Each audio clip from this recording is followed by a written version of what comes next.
Students sometimes tell me that when doing signed arithmetic, signed means with negatives, that every two negatives cancel out. However, this is only true for multiplication and division. This video will help you learn how to do signed addition correctly. You want to buy a baby yak. However, baby yaks are $100 and you've only got 99. Being a great guy, I say fine, you can have the baby yak for 99. You can just owe me the other $1. So you take your little yak and head home, and lo and behold, you find $1 on the ground. You bend over to pick it up. And how much money do you have now? The answer is none. Because as soon as your skin makes contact with the $1, I appear out of nowhere. Poof! And snatch it from your sweaty little fingers. Now, the $1 you owe me represents a negative, and the one you find represents a positive.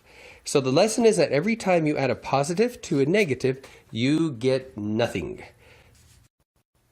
Do the following addition problems. One positive cancels out one negative, so your answer is 0.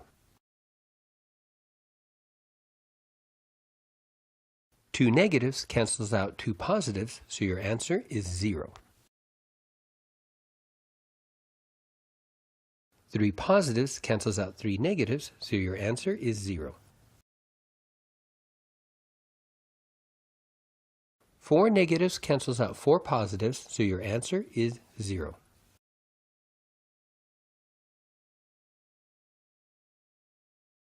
The 4 positives will cancel out 4 of the negatives, and you are left with 1 negative, or -1. -6 cancels out 6 of the positives, so your answer is +1.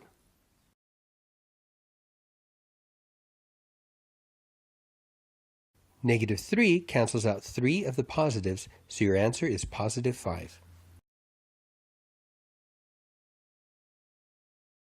+2 cancels out 2 of the negatives, so your answer is -5.